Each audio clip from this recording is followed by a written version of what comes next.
November na at malapit na po ang Christmas. Meron po akong babala sa lahat po ng tumatangkilik ng Labubu Dolls. Panoorin niyo po ang video na ito.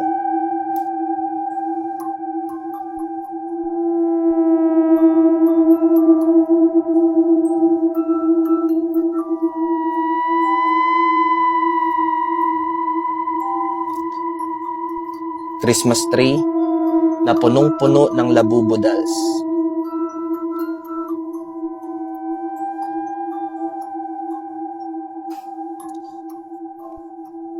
Okay, so anong meron sa video na ito?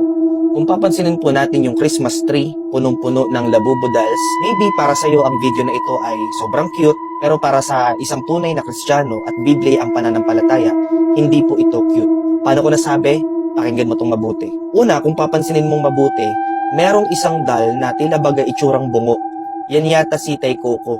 Ito kasing bungo na ito ay sumisimbolo sa kamatayan, na which is alam natin sa Halloween ay pinagbabawal ng Diyos. Pero ang big deal sa akin dito, ano ba yung essence ng Christmas? Hindi ba na ang sentro ng Christmas ay walang iba kundi si Jesus?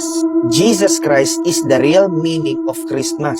Siya po ang bida dapat sa Christmas tree na yan. But what happened? Bakit puro Labubu Dolls?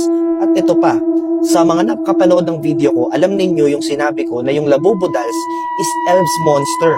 At sinabi ko nga, biblically speaking, ang mga elves, ang mga monster, Dracula, Mangkukulam, Manananggal, Kapre, Duwende, lahat po yan ay demonyo. At yan ay kaaway ng Diyos. So if you believe na si Jesus ang Diyos mo, dapat si Jesus ang sentro ng Christmas tree na yan. At hindi ang mga Labubu Dolls na mga duwende. Yes, cute lang tignan. Pero dapat malino sa'yo, duwende pa din yan, monster pa din yan. Imagine yung Christmas tree mo, punong-puno ng mga duwende, punong-puno ng mga monster, and yet si Jesus Christ para sa'yo ang meaning ng Christmas. Kaya nga mga kapatid, kung ikaw ay isang tunay na Kristiyano, dapat lahat ng ginagawa mo, make it sure na kakaglorify ito sa Panginoon. Sinabi po ng Bible sa 1 Corinthians chapter 10 verse 31, so whether you eat or drink or whatever you do it for the glory of God. Tanong, yan bang decoration na yan? Sa tingin mo ba ay nakakaluwalhati sa Diyos? Baka sabihin na naman ng iba dyan, ito talagang pastor na to napaka-KJ. Tama, ang KJ kasi para sa akin kay Jesus. Kay Jesus kasi ako nakabase, kay Jesus kasi ako nakasentro.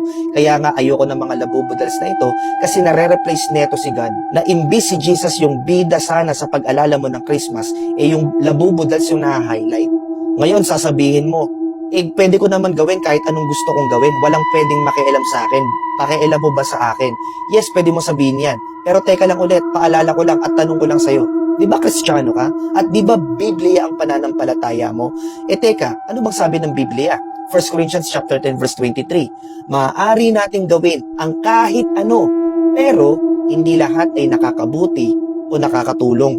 Ayun naman pala, pwede mong gawin ang kahit ano pero hindi ito makakabuti. At hindi rin ito nakakatulong, lalong-lalo na sa pananampalataya natin.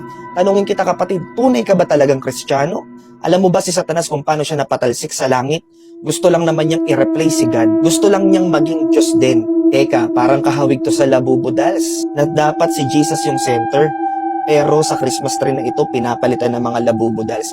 Pinapalitan ng mga monster elves na mga duwende. Sabi po ng Exodus chapter 34 verse 14, do not worship any other God. For the Lord, whose name is jealous, is a jealous God. Si Lord pala is a jealous God. Ang Diyos pala natin ay seloso. Gusto ng Diyos natin, number 1 siya sa buhay natin. Ayaw ni Lord na number 2 lang siya sa buhay natin. Or kahit na may kapantay siya sa buhay natin. So ayaw ni Lord na pinapalitan siya. Lalo na kung ipapalit mo lang din naman sa Labubu Dolls. Sa lahat po ng tunay na Kristiyano, again, huwag po kayo magagalit sa akin. Ito'y paalala lamang. Lalong-lalo na kung ikaw ay isang Kristiyano at galing sa Biblia ang pananampalataya mo. Shalom everyone, peace.